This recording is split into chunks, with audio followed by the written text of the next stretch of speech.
نحمد و نصلی علی رسولہ الکریم اما بعد اعوذ باللہ من الشیطان الرجیم بسم اللہ الرحمن الرحیم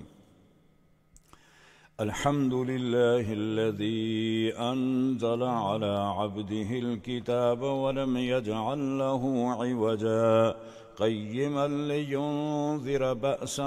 شدیدا من لدنه ویبشر المؤمنین الذین يعملون الصالحات أن لهم أجرا حسنا صدق اللہ العظیم۔ سامعین و ناظرین حضرات، السلام علیکم ورحمۃ اللہ وبرکاتہ۔ آج ہمارے پاس سورہ کہف اور سورہ مریم ہے۔ سورہ کہف مکی ہے، اس کی 110 آیتیں ہیں اور 12 رکوع ہیں۔ کہف غار کو کہتے ہیں، چونکہ اس سورت میں غار والوں کا قصہ ہے، اس لیے اسے سورہ کہف کہا جاتا ہے۔ فضیلت، اس سورت کی فضیلت کے بارے میں متعدد احادیث وارد ہیں۔ امام مسلم، نسائی، امام احمد اور ابو داؤد سے روایت نقل کی ہے کہ جو شخص سورت کو آخری 10 آیات پڑھے گا وہ دجال کے فتنہ سے محفوظ رہے گا۔ بعض روایات میں پہلی اور آخری 10 آیات کا ذکر بھی آیا ہے کہ جس نے پہلی اور آخری 10 آیتیں پڑھ لی اس کے قدم اور سر تک نور ہو جاتا ہے۔ قدم سے لے کر یعنی سر تک نور ہی نور ہو جائے گا۔ دوسری روایت میں یہ بھی ہے کہ جمعہ کے دن پڑھنے سے قدم سے لے کر آسمان کی بلندی تک نور ہو جائے گا۔ اور حضرت علی رضی اللہ تعالیٰ عنہ کی ایک روایت ہے، اس سورت کے پڑھنے سے جمعہ تا دوسرا جمعہ انسان فتنوں سے محفوظ رہتا ہے اور معصوم رہتا ہے۔ شان نزول، ابن ابی جریر طبری نے روایت کیا ہے کہ ابن عباس رضی اللہ تعالیٰ عنہ نے فرمایا کہ جب مکہ مکرمہ میں رسول اللہ صلی اللہ علیہ وسلم کا چرچا ہوا تو مشرکین مکہ نے اپنے 2 آدمیوں کو، نضر بن حارث اور عتبہ بن ابی معید کو، مدینہ منورہ کے علماء یہود کے پاس بھیجا کہ آپ جائیں اور علماء یہود سے پوچھیں کہ ان کی کتابوں میں محمد رسول اللہ کے متعلق کیا لکھا ہوا ہے۔ یہ دونوں شخص مدینہ منورہ میں علماء یہود کے پاس پہنچے اور ان سے یہ سوال کیا۔ انہوں نے کہا کہ آپ لوگ جائیں اور واپس جا کر محمد رسول اللہ سے آپ یہ پوچھیں 3 سوال کہ اگر ان 3 سوالوں کا جواب انہوں نے درست دے دیا تو پھر اس کا مطلب ہے کہ وہ نبی ہیں، اگر 2 کا سوال بھی دے دیا تو اس کا مطلب یہی ہے کہ وہ نبی ہیں، اور اگر وہ سوالوں کا جواب نہ دے سکے تو اس کے مخالف ہوگا، یعنی وہ نبی نہیں ہے۔ یہ دونوں شخص آئے اور مکہ مکرمہ میں آپ نے سرداران قریش سے یہ بات بتائی اور آپس میں مشورہ کیا تو ان لوگوں نے رسول اللہ صلی اللہ علیہ وسلم سے جا کر یہ سوال پوچھے۔ پہلا سوال یہ تھا کہ آپ یہ بتائیں کہ جو لوگ پہلے ایک زمانہ میں دقیانوس کے زمانے میں گم ہو گئے تھے، غار میں چلے گئے تھے، ان لوگوں کا کیا واقعہ ہے، اور دوسرا آپ یہ بتائیں کہ ذوالقرنین کون ہے جس نے مشرق سے مغرب تک سفر کیا اور ان ممالک کو فتح کیا، اور تیسرا یہ ہے کہ روح کیا ہے۔ تو یہ 3 سوال تھے۔ اس کا جواب سرکار دو عالم صلی اللہ علیہ وسلم نے دینے کے لیے ان سے کہا کہ میں آپ کو کل بتاؤں گا۔ تو آپ کے ذہن میں یہ تھا کہ جبرائیل امین آئیں گے، وہی لے کر آئیں گے اور میں ان سے ان 3 سوالوں کا جواب بھی پوچھ لوں گا۔ نتیجہ یہ ہوا کہ دوسرے دن جبرائیل تشریف نہیں لائے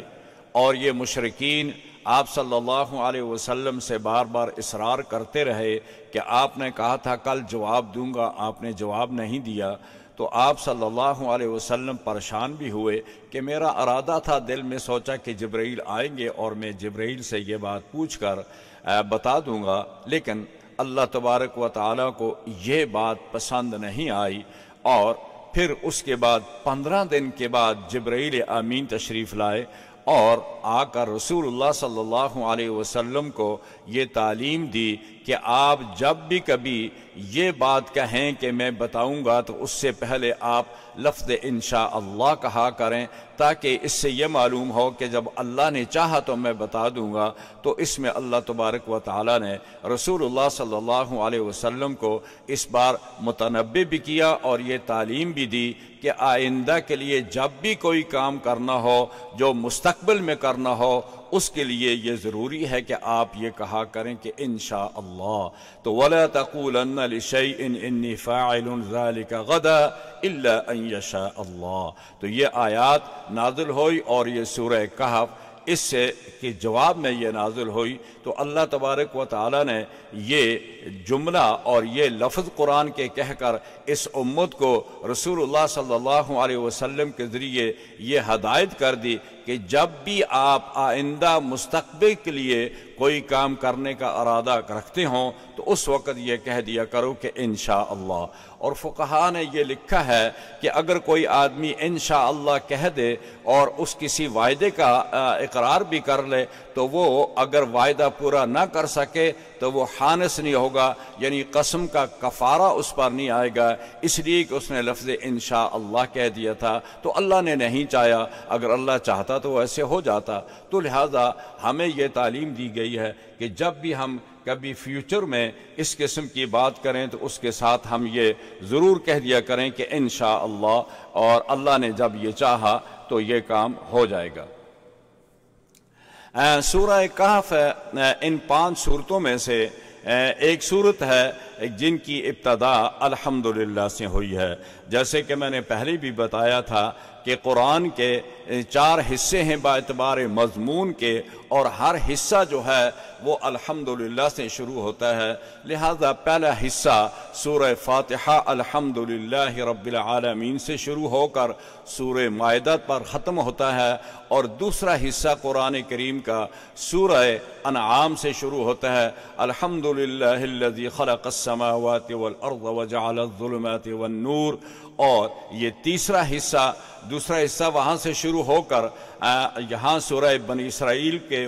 پر ختم ہوتا ہے، اور تیسرا حصہ اس کا یہاں سورہ کہف سے شروع ہوتا ہے الحمدللہ الذی نزل علی عبدہ الکتاب ولم یجعل لہ عوجا۔ یہ تیسرا حصہ جہاں سے شروع ہو کر سورہ احزاب کے آخر تک جاتا ہے، اور پھر چوتھا حصہ وہاں سورہ سبا سے شروع ہوتا ہے۔ سورہ سبا بھی الحمدللہ سے شروع ہوتی ہے اور سورہ فاطر بھی الحمدللہ سے شروع ہوتی ہے۔ تو گویا یہ 5 صورتیں ہو جاتی ہیں جن کی ابتدا الحمدللہ سے شروع ہوتی ہے۔ سورہ کہف میں 3 قصے اور 3 مثالیں بیان ہوئی ہیں۔ پہلا قصہ جو ہے وہ حافظ ابن حجر نے اس جگہ یہ واضح کر دیا ہے کہ قرآن نے جو قصہ اصحاب کہف کا بیان کیا ہے اس کا سیاق و سباق خود یہ بتلاتا ہے کہ اصحاب کہف اور رقیم ایک ہی جماعت ہے، اور یہی وجہ ہے کہ جمہور مفسرین اور محدثین ان دونوں کے ایک ہی ہونے پر متفق ہیں۔ قرآن کریم نے یہ حکیمانہ اسلوب اور اصول خاص حکمت کے تحت قرآن کریم میں ایک قصہ یوسف علیہ السلام کے سوا کسی قصے کو پوری تفصیل اور ترتیب سے بیان نہیں کیا جو عام تاریخی کتابوں کا طریقہ ہوتا ہے، بلکہ قرآن کریم کا اسلوب یہ ہے کہ جو وہ اجزاء موقع بموقع بیان فرمائے ہیں جن سے انسانی ہدایات اور تعلیمات کا تعلق تھا، قصہ یوسف علیہ السلام کو اس اسلوب سے مستثنیٰ کرنے کی وجہ سورہ یوسف میں گزر چکی ہے۔ قصہ اصحاب کہف میں بھی یہی طریقہ اختیار کیا گیا ہے کہ قرآن کریم میں اس کے صرف وہ اجزاء بیان کیے گئے ہیں جو انسانوں کے لیے ہدایت اور ان کے لیے قوانین وضع کرتے ہیں، اور جن میں اللہ تبارک و تعالی نے انسان کی ہدایات کے لیے جو احکامات نازل کیے ہیں اور جو مفید چیزیں تھیں ان کا ذکر کیا ہے۔ باقی جو تاریخی یا جغرافیائی حالات تھے ان کا ذکر نہیں کیا۔ اصحاب کہف کی تعداد، سونے کا ذکر اور زمانے کا ذکر، ان سوالات کا جواب اللہ تعالیٰ نے دیا ہے، یعنی وہ کتنی تعداد میں تھے اور ان کا زمانہ کتنا تھا اور وہ کب بیدار ہوئے اور کس زمانے میں تھے، اس کا ذکر تو قرآن کریم نے کیا ہے۔ اور یہ آیت نمبر اللہ تبارک و تعالیٰ نے اس میں فرمایا جس کا ذکر کیا گیا ہے، نبی کریم صلی اللہ علیہ وسلم نے ارشاد فرمایا کہ ابہموا ما ابہمہ اللہ، کہ جن چیزوں کو اللہ تبارک و تعالیٰ نے خفیہ رکھا ہے، مبہم رکھا ہے، ان کو آپ بھی مبہم ہی رہنے دیا کریں، اس کی باریکیوں کے اندر جانے کی ضرورت نہیں ہے، کیونکہ اگر اللہ تعالیٰ چاہتے یا ضرورت سمجھتے کہ ان کے بیان کرنے کی ضرورت ہے تو وہ ان کا ذکر فرما دیتے۔ لہٰذا جن چیزوں کو اللہ نے مبہم رکھا ہے تم بھی ان کو مبہم رکھا کرو۔ پہلا قصہ اصحاب کہف کا ہے، آیت نمبر 10 سے لے کر 26 تک۔ ام حسبت ان اصحاب الکہف والرقیم کانوا من آیاتنا عجبا، کہ یہ اصحاب کہف کا قصہ جو ہے یہ ایک عجیب ان عجوبات میں سے ایک عجیب واقعہ ہے جو ہمیشہ واقعہ نہیں ہوتے ہیں بلکہ کبھی کبھی ایسی چیزیں سامنے آتی ہیں۔ یہ وہ چند صاحب ایمان نوجوان تھے جنہوں نے دقیانوس نامی بادشاہ سے، جو کہ بت پرست تھا اور بت پرستی پر مجبور کرتا تھا، اس سے ان لوگوں نے علیحدگی اختیار کی۔ لکھا ہے مفسرین نے کہ ایک بڑا دن تھا جس میں سارے لوگ اپنے اس خوشی کے دن منانے کے لیے اور اس میں قربانی کرنے کے لیے ایک میدان میں جمع ہوئے۔ وہ بادشاہ بھی ان میں موجود تھا اور سب لوگوں کو دعوت دی کہ تم وہاں پہنچ جاؤ۔ سب لوگ وہاں پہنچے۔ یہ چند نوجوان تھے جو کہ غیر اللہ کے نام قربانی کرنے سے بھی کتراتے تھے اور یہ بت پرستی سے بھی ان کے دل میں اللہ نے نفرت پیدا کی تھی، تو لہٰذا یہ اپنے آپ کو علیحدہ کر کے ایک جگہ ایک ایک کر کے آئے اور بیٹھ گئے۔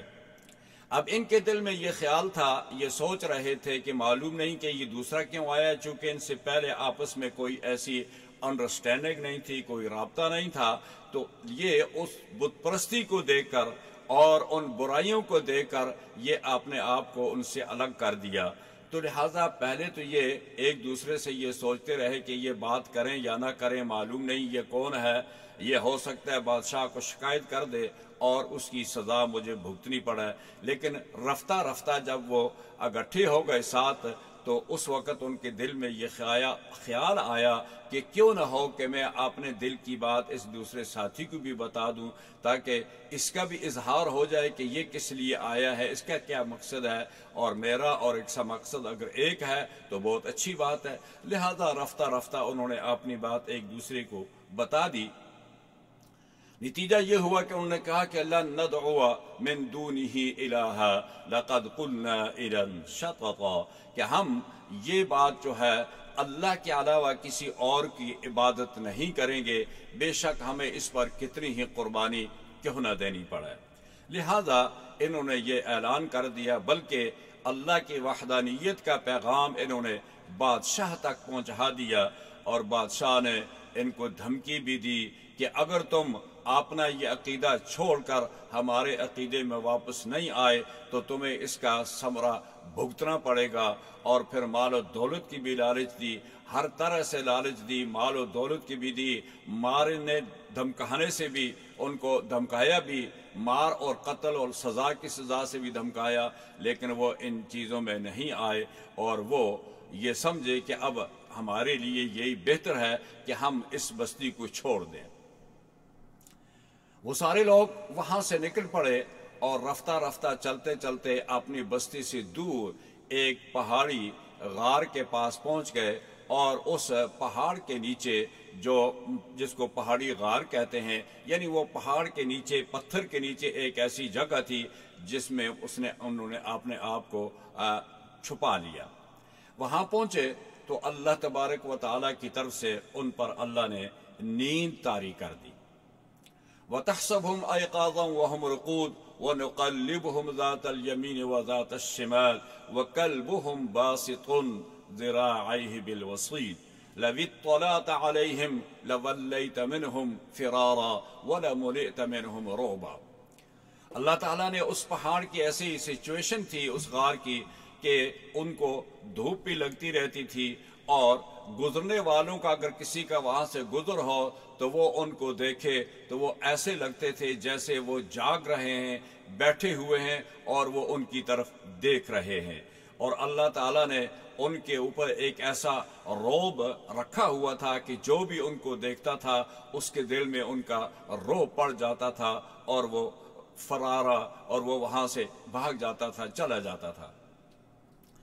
اللہ تعالیٰ نے ان کے ساتھ ایک کتا ہو گیا، وہ بھی وہاں پہنچ گیا اور اس کتا کو اس غار کے سامنے بٹھا دیا، اور وہ بھی ایسے بیٹھا ہوا لگتا تھا کہ یہ بیٹھا ہوا دیکھ رہا ہے اور وہ ان کی رکھوالی کر رہا ہے، ایسے معلوم ہوتا تھا۔ یہاں تک کہ 309 سال گزر گئے۔ دقیانوس مر گیا، اس کی حکومت ختم ہو گئی۔ اس کے بعد ایک نیا بادشاہ آیا جس کا نام بیدسوس کہا گیا ہے، بیدوسیس کہا گیا ہے، اور اس بادشاہ کا زمانہ آ گیا اور یہ 309 سال کا عرصہ گزر گیا۔ پھر اچانک اللہ تبارک و تعالیٰ نے ان کو بیدار کیا۔ قال قائل منهم کم لبثتم قالوا لبثنا یوما او بعض یوم۔ اٹھنے کے بعد ان میں سے ایک نے دوسرے سے پوچھا کہ کم لبثتم، ہم کتنے ٹھہرے؟ قالوا لبثنا یوما او بعض یوم۔ اس کا جواب دیا کہ ہم تقریباً ایک دن یا ایک دن کا کچھ حصہ سوئے ہیں۔ یعنی وہ غار میں شام کے وقت آئے تھے اور جب وہ اٹھے تو شام کا وقت تھا، تو انہوں نے یہ سمجھا کہ ہم صبح کا وقت تھا، انہوں نے یہ سمجھا کہ ہم شام کو آئے تھے یا صبح آئے تھے تو شام کا وقت ہے، اس کا مطلب ہے ایک دن یا ایک دن کا کچھ حصہ ہم یہاں ٹھہرے ہیں۔ ان کو بھوک لگی تو انہوں نے کہا کہ اب ایسا کرتے ہیں کہ ہم میں سے ایک آدمی یہ پیسے لے اور بازار میں جائے اور کھانا لے کر آئے۔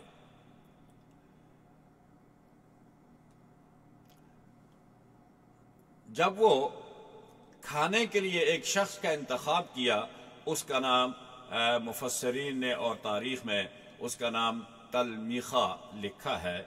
جب وہ کھانے کے لیے گیا تو اس کے ساتھ یہ بھی ہدایت کی کہ ذرا دیکھ کر شہر میں جانا اور کوشش یہ کرنا کہ حلال کھانا مل جائے تو وہ زیادہ ہمارے لیے بہتر ہے، اور کسی اچھے آدمی سے یہ کھانا لے کر آؤ۔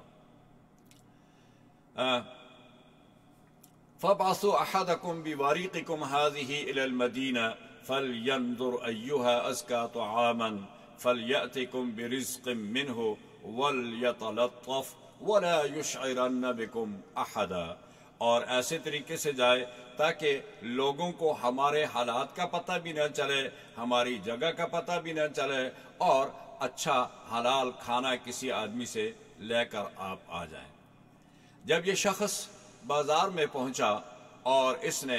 دکاندار کو، ہوٹل والے کو، کھانے والے کو جب وہ آپ نے پیسے نکال کر دیے تو اس نے پیسے دے کر تعجب کیا اور کہا کہ یہ تو لگتا ہے کہ یہ تو بہت پرانا سکہ ہے، اس سے معلوم ہوتا ہے کہ تمہیں کوئی خزانہ مل گیا ہے، یا تم نے یہ آپ نے سکے کہیں چھپا رکھے تھے اور آج نکالے ہیں۔ یہ تو 300 سال پہلے کے سکے ہیں، اب تو زمانہ تبدیل ہو گیا ہے، سکہ تبدیل ہو گیا ہے، بادشاہ کا سکہ دوسرے بادشاہ کا سکہ چل پڑا ہے، تو لہذا اس نے کہا کہ نہیں، نہ تو مجھے خزانہ ملا ہے، نہ ہم نے کہیں سے چوری کی ہے، اور یہ ہمارے اپنے سکے ہیں جو میرے پاس تھے وہ میں لے کے آیا ہوں۔ اس نے کہا یہ تو بہت پرانے ہیں، تو کہاں سے لائے ہو، کہاں سے آئے ہو؟ تو اس نے کہا کہ اس طریقے سے میں وہاں سے آیا ہوں اور میرے ساتھی تھے، ہمیں بھوک لگی تھی، ہم وہاں کل گئے تھے۔ اس نے کہا کل کی بات نہیں ہے،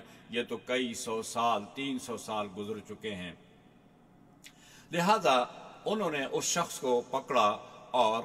اداروں کے حوالے کر دیا، یہاں تک کہ وہ بادشاہ کے پاس اس کو حاضر کر دیا گیا۔ سنا ہے کہ مورخین نے جیسے لکھا ہے، روایات میں بھی آتا ہے کہ بادشاہ کے پاس ایک دستاویز تھی، ایک تختی تھی، یا تو اس خزانے پہ لکھ کر رکھی ہوئی تھی یا ان کے سرکاری آفس میں تھی، کس لحاظ سے وہ تختی تھی ان کے پاس، اور اس کی وجہ سے ان کو یہ معلوم ہوا کہ دقیانوس کے زمانے میں جو لوگ ان سے علیحدہ ہو گئے تھے، ان کے دین کو خرابات کہہ دیا تھا اور اللہ کی وحدانیت پر یقین رکھتے تھے، تو ان کو ایک اشتہاری مجرم دے کر ان کا نام وہاں لکھا ہوا تختی پر موجود تھا۔ جیسے آج کل ہمارے ہاں SCL میں ڈال دیتے ہیں کہ یہ مجرم ہے جی، یہ ملک سے باہر نہیں جا سکتا، اس کا نام ECL میں ڈال دو، ایسے ہی ان کا نام بھی انہوں نے اس تختی پر لکھا تھا اور وہ بادشاہ کے نالج میں تھا۔ اس سے یہ معلوم ہوا کہ یہ تو وہی لوگ تو نہیں ہے جن کے متعلق یہ اشتہار لگا ہوا تھا اور یہ تختی پر ان کے نام بھی لکھے ہوئے تھے۔ مفسرین نے یہ بھی لکھا ہے کہ اس زمانے میں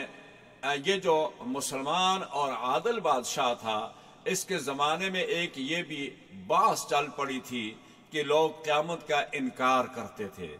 وہ کہتے تھے کہ کیا ہم جب مر جائیں گے، مٹ جائیں گے، ہماری ہڈیاں ہو جائیں گی، ریزے ریزے ہو جائیں گے، کیا اس کے بعد دوبارہ ہمیں زندہ کیا جائے گا؟ یہ جب بحث چل پڑی تو بادشاہ کو کافی پریشانی کا سامنا ہوا کہ وہ مسلمان تھا اور وہ صالح اور عادل آدمی تھا۔ اس نے اللہ تبارک و تعالی سے گڑ گڑا کر زاری کے ساتھ دعا کی، اور سنا ہے، تاریخ میں لکھا ہے کہ اس نے ٹاٹ کے کپڑے پہنے اور ایک راکھ کے ڈھیر پر جا کر اس نے الحاح کے ساتھ، زاری کے ساتھ اللہ سے دعا کی کہ اے اللہ ایسا کوئی سبب بنا دے کہ یہ لوگ قیامت کا یقین کریں، اس پر ایمان لائیں اور یہ تفرقہ پیدا نہ کریں ملک کے اندر۔ جو قیامت کا انکار ہے، اس سے ملک کے اندر انتشار پیدا ہوگا، دین کو نقصان پہنچے گا۔ لہذا اللہ تبارک و تعالی نے اس کی دعا سنی اور اس کی دعا سے اللہ تعالی نے اصحاب کہف کو اٹھا دیا اور وہ کھانے کے بہانے سے بازار میں آیا، اور جس کی وجہ سے ان کا انکشاف ہو گیا اور وہ منظر عام پر آ گئے۔ بادشاہ نے اس شخص سے تملیخہ سے ملاقات کی اور اس کو کہا کہ میں تمہارے ان ساتھیوں سے بھی ملنا چاہتا ہوں، میں ان سے ملاقات کرنا چاہتا ہوں، اور آپ اگر مجھے وہاں لے جائیں تو مجھے بڑی خوشی ہوگی۔ وہ ان کو وہاں سے لے کر چلا۔ شہر کے کچھ اور بڑے حضرات بھی اس کے ساتھ ہو گئے، اور غار کے قریب پہنچنے سے پہلے اس آدمی نے یہ کہا کہ آپ یہاں تھوڑا سا ٹھہریں، رک جائیں تو میں جا کر اپنے ساتھیوں کو اطلاع کر دوں، ایسا نہ ہو کہ وہ یہ سمجھیں کہ وہ دقیانوس بادشاہ آ گیا ہے ہمیں قتل کرنے کے لیے، وہ ڈر جائیں، لہذا میں ان کو جا کر اطلاع دے دیتا ہوں۔ جب وہ وہاں سے ان کو وہاں چھوڑ کر ان کو اطلاع دینے گیا اور ان کو اطلاع دی کہ یہ تو بہت پرانی بات ہے، اب نیا بادشاہ آ چکا ہے اور وہ بہت صالح اور عادل آدمی ہے، وہ آپ سے ملاقات کرنا چاہتا ہے، لہذا یہ لوگ وہاں سے نکل کر بادشاہ کے استقبال کے لیے آئے۔ اور روایات میں یہ بھی ہے کہ انہوں نے ملاقات کی، اور ملاقات کے بعد یہ جب اس سے واپس ہوئے تو فوراً غار میں پہنچے تو اللہ نے ان پر موت طاری کر دی۔ اور دوسری روایت میں یہ بھی ہے کہ یہ ان کی ملاقات نہیں ہوئی تھی بلکہ اس سے پہلے ہی ان پر موت آ گئی۔ بہرحال ان دونوں صورتوں میں جو بھی صورت ہو، لیکن سوال یہ تھا کہ بادشاہ کی دعا اللہ تعالیٰ نے سن لی، اور اس سے یہ دلیل پیدا ہو گئی کہ اگر اللہ تبارک و تعالی 309 سال سولانے کے بعد زندہ کر سکتا ہے تو وہ اس پر بھی قادر ہے کہ موت کے بعد انسانوں کو زندہ کرے اور لوگوں کو قیامت کا یقین آ جائے۔ یہ تھا اس کا پس منظر اور اصحاب کہف کے متعلق، اور تفسیر مظہری میں یہ بھی ہے کہ اس زمانے میں چونکہ یہ اسی واقعہ سے متعلق ہے کہ لوگ قیامت کا انکار کرتے تھے، اور اس کی وجہ سے بادشاہ نے دعا بھی مانگی اور اللہ تعالیٰ نے یہ دعا سن لی۔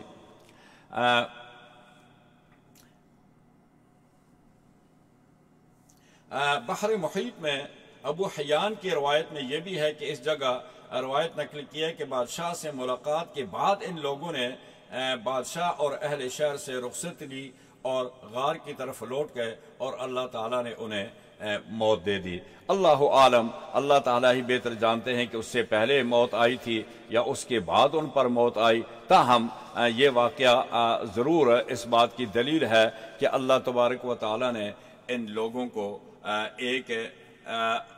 یعنی دلیل کے طور پر پیش کر دیا کہ قیامت ضرور آئے گی اور اللہ زندہ کرے گا، کہ اگر وہ 309 سال کے بعد اٹھا سکتا ہے تو وہ قیامت کے بعد، مرنے کے بعد بھی انسانوں کو اٹھا سکتا ہے اور جزا اور سزا کا عمل پورا کیا جائے۔ آگے اس صورت کے اندر قرآن کریم نے کچھ 3 مسالے بیان کیے ہیں۔ پہلی مثال تو یہ بیان کی کہ آیت نمبر 32 تا 44 تک فرمایا وَاضْرِبْ لَهُمْ مَثَلَ الرَّجُلَيْنِ جَعَلْنَا لِأَحَدِهِمَا جَنَّتَيْنِ مِنْ أَعْنَابٍ وَحَفَفْنَاهُمَا بَيْنَهُمَا۔ اللہ تبارک و تعالیٰ نے یہاں یہ مثال کی کہ ہم نے ایک شخص کو انتہائی ثمر بار اور قیمتی باغوں کا مالک بنایا،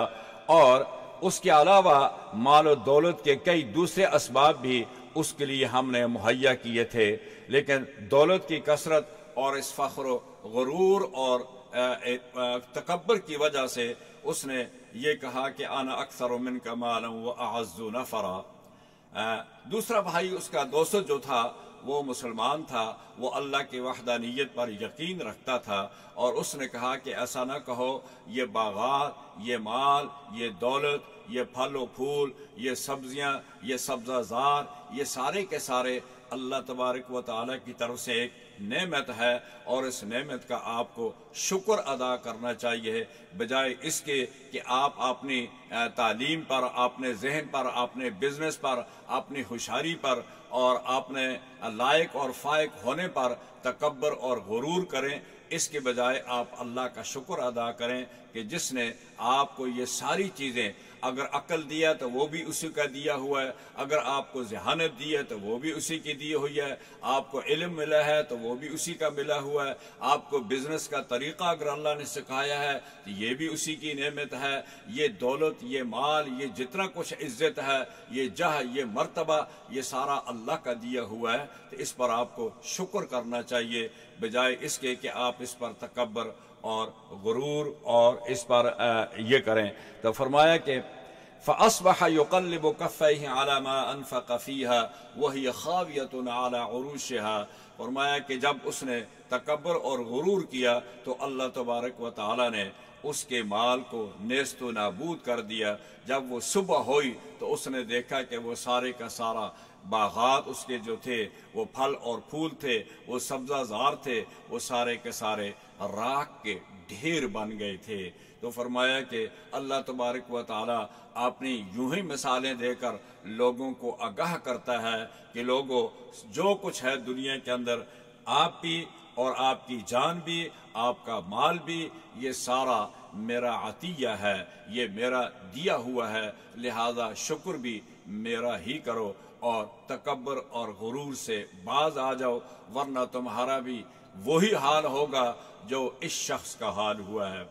دوسری مثال اللہ تبارک و تعالی نے دی وَاضْرِبْ لَهُمْ مَثَلَ الْحَيَاةِ الدُّنْيَا كَمَاءٍ أَنزَلْنَاهُ مِنَ السَّمَاءِ فَاخْتَلَطَ بِهِ نَبَاتُ الْأَرْضِ فَأَصْبَحَ هَشِيمًا تَذْرُوهُ الرِّيَاحُ وَكَانَ اللَّهُ عَلَى كُلِّ شَيْءٍ مُقْتَدِرًا۔ المال والبنون زینة الحیاة الدنیا والباقیات الصالحات خیر عند ربک ثوابا وخیر املا۔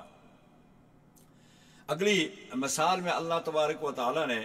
مثال دی ہے کہ ہم نے آسمان سے بارش، پانی نازل کیا،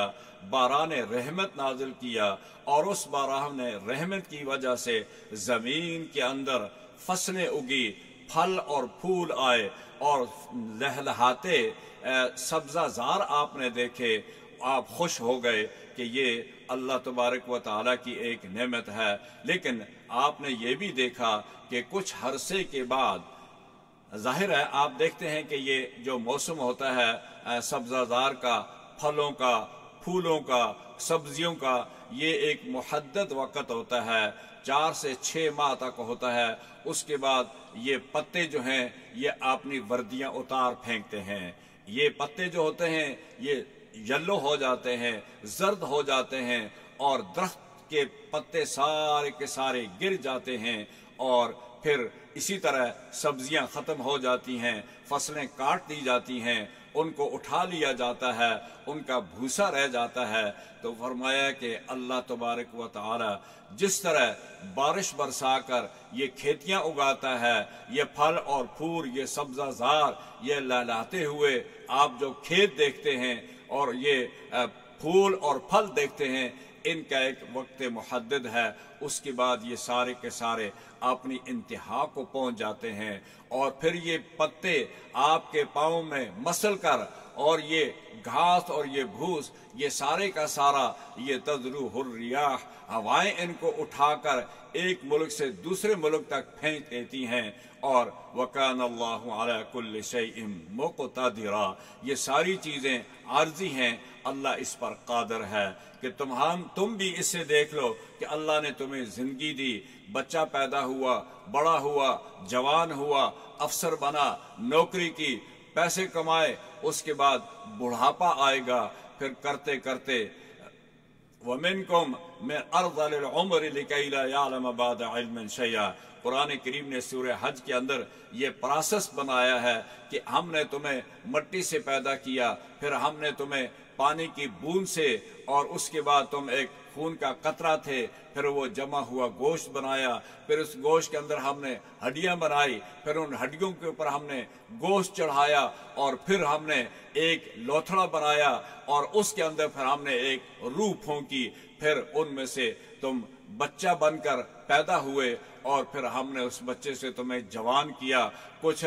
بچپن میں فوت ہو گئے، کچھ جوانی میں فوت ہو گئے، کچھ بڑھاپے میں فوت ہوں گے، اور اس طرح ہم آپ کو یہ مثالیں دیتے ہیں کہ یہ کھیتی کی بھی مثال بھی ایسی ہے،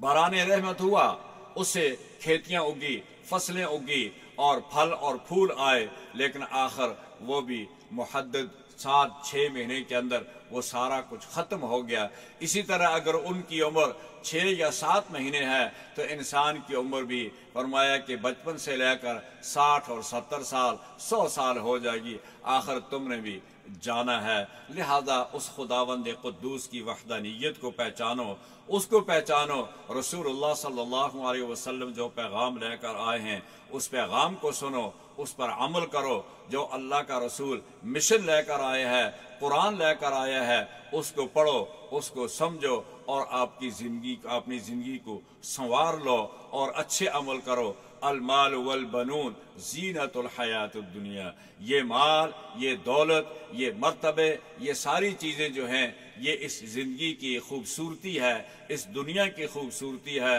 لیکن آخرت میں تمہیں جو تمہارے ساتھ جو جائے گا وہ کیا ہوگا؟ والباقیات الصالحات، تمہارے اچھے اعمال جو ہوں گے وہی تمہارے ساتھ جائیں گے۔ اور جیسا پچھلی دفعہ میں نے سورہ انعام میں ذکر کیا تھا کہ اعمال جو ہوں گے وہ نیک اعمال جو ہوں گے تمہارے، وہ تمہارے سواریاں بنیں گے، اور برے لوگوں کے بد اعمال جو ہوں گے وہ ان پر سوار ہوں گے، ان آدمیوں پر، برے آدمیوں پر برے اعمال سوار ہوں گے، اور نیک لوگ اپنے اعمال پر سوار ہو کر جنت میں جائیں گے۔ تو المال والبنون زینت الحیات الدنیا والباقیات الصالحات خیر عند ربک ثوابا وخیر املا، تمہاری باقی رہنے والی چیز جو ہے وہ اللہ کے پاس جو محفوظ ہوگی وہ کیا ہے؟ العمل الصالح، جیسے قرآن پاک کی آیت میں کل بھی میں نے ذکر کیا تھا کہ یصعد الکلم الطیب والعمل الصالح، کہ جو اچھے اعمال ہوتے ہیں وہ تمہارے آسمان کی طرف اٹھائے جاتے ہیں، وہ اللہ تعالیٰ کے ہاں محفوظ کر دیے جاتے ہیں، اور برے اعمال جو ہیں یہ بھی تمہارے وہاں پہنچیں گے، اور اس وقت اللہ تبارک و تعالیٰ ان کا جزا اور سزا کا فیصلہ فرمائیں گے۔ اگلی آیت میں اللہ تبارک و تعالی نے حضرت موسیٰ علیہ السلام اور خضر کا واقعہ ذکر کیا ہے۔ حدیث میں آتا ہے کہ نبی کریم صلی اللہ علیہ وسلم نے ایک دفعہ حضرت موسیٰ علیہ السلام کا ذکر فرمایا کہ وہ اپنی قوم سے خطاب کر رہے تھے، اور خطاب کے دوران کسی شخص نے ان لوگوں میں سے پوچھا، اے موسیٰ یہ بتائیے گا کہ آپ سے زیادہ بھی کوئی علم والا ہے اس دنیا میں؟ تو حضرت موسیٰ علیہ السلام نے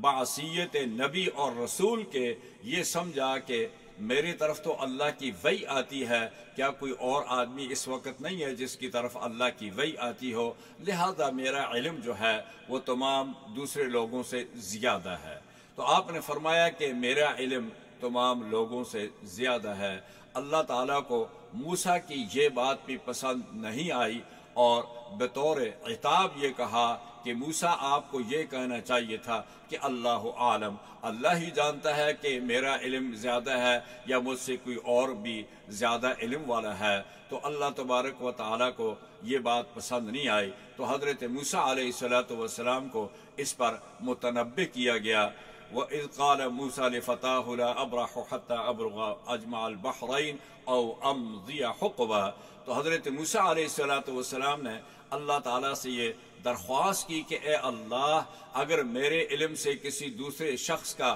علم زیادہ ہے تو مجھے اس کا پتہ بتا دیا جائے، اس کا ٹھکانہ بتا دیا جائے، تاکہ میں اس سے جا کر آپ نے علم کے لیے استفادہ کروں، آپ نے علم میں اضافہ کرنے کے لیے میں اس سے مزید علم سیکھوں۔ تو اللہ تبارک و تعالیٰ نے کہا کہ ہاں جائیے گا، جہاں دو دریا ملتے ہیں وہاں ایک پتھر آئے گا، اور اس پتھر کے بعد جب آپ پہنچیں گے تو وہاں وہ آدمی آپ کو مل جائے گا، اور اس کی نشانی کے لیے حضرت موسیٰ علیہ السلام نے اپنے ساتھ اپنے غلام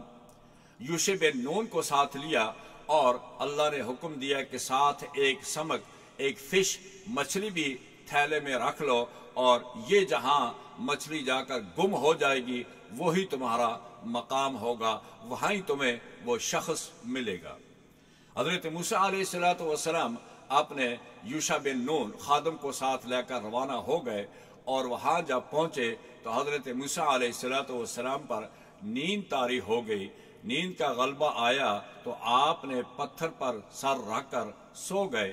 اور یوشع بن نون بیٹھے ہوئے تھے، اور اسی دوران وہ مچھلی ان کے تھیلے سے زندہ ہوئی اور چھلانگ لگا کر دریا میں چل پڑی، اور دریا میں ایک ٹنل، ایک نفق، ایک سرنگ کی شکل اختیار کرتے کرتے مچھلی آگے غائب ہو گئی۔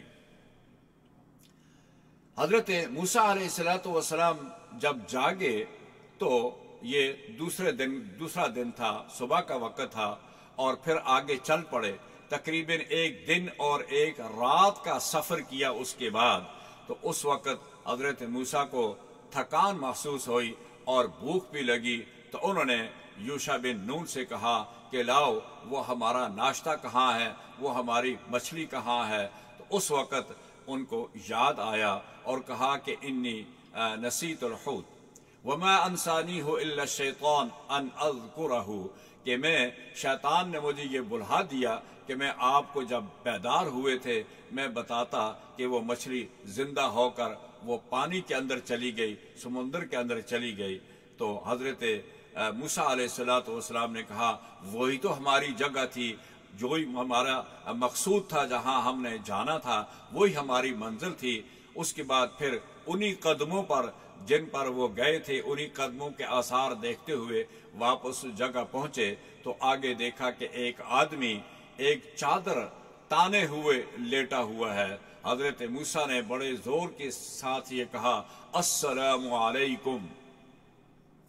حضرت خضر جاگے تو انہوں نے کہا کہ یہ جنگل میں سلام کہاں آ گیا، کون ہو تم؟ تو حضرت موسیٰ نے کہا کہ میں موسیٰ بنی اسرائیل ہوں۔ انہوں نے کہا کہ کیا بنی اسرائیل کے موسیٰ تم ہو؟ انہوں نے کہا ہاں۔ انہوں نے کہا کیسے آنا ہوا؟ انہوں نے کہا کہ آپ سے شرف ملاقات رکھتا ہوں اور میں آپ سے کچھ سیکھنے آیا ہوں۔ حضرت خضر نے کہا کہ دیکھیں تمہارا علم جو ہے وہ اور ہے، میرا علم جو ہے وہ اور ہے، اس لیے تم میرا علم نہیں سیکھ سکو گے، اور اگر کچھ چند چیزیں دیکھو گے انہیں برداشت بھی نہیں کر سکو گے، تو ہاں اس شرط پر تم میرے ساتھ رہ سکتے ہو کہ تم نے مجھ سے کوئی سوال نہیں کرنا۔ حضرت موسیٰ نے ان کی یہ شرط قبول کی، اور شرط قبول کرنے کے بعد ان کے ساتھ چل پڑے۔ حضرت خضر چل پڑے، آگے سفر میں گئے، آگے دیکھا ایک کشتی تھی، اور اس کشتی میں سوار ہوئے موسیٰ بھی اور یوشع بن نون بھی، خضر بھی، تینوں۔ تو کشتی والوں نے ان سے کرایہ بھی نہیں لیا، وہ جانتے تھے کہ خضر اس علاقے میں رہتے ہیں، انہوں نے کرایہ نہیں لیا۔ حضرت خضر نے کلہاڑی ہاتھ میں لی اور اس کشتی میں سے ایک پھٹا نکال دیا۔ حضرت موسیٰ علیہ السلام نے کہا کہ اے خضر، آپ نے تو اس شخص کے ساتھ زیادتی کی، اس نے ہمیں کشتی میں بٹھایا اور کرایہ بھی نہیں لیا، اور آپ نے اس کی کشتی میں ایک پھٹا نکال دیا، اس کا مطلب یہ ہے کہ ہم اور یہ کشتی والے، یہ سارے سوار ہلاک ہو جائیں گے، آپ نے تو یہ اچھا کام نہیں کیا۔ حضرت خضر نے کہا کہ میں نے پہلے تمہیں کہا تھا کہ اِنَّكَ لَن تَسْتَطِيعَ مَعِيَ صَبْرًا، کہ تم میرے ساتھ صبر نہیں کر سکو گے۔ انہوں نے کہا کہ اس کے علاوہ اب میں انشاءاللہ صبر کرنے کی کوشش کروں گا، اللہ نے چاہا تو میں آپ سے سوال نہیں کروں گا۔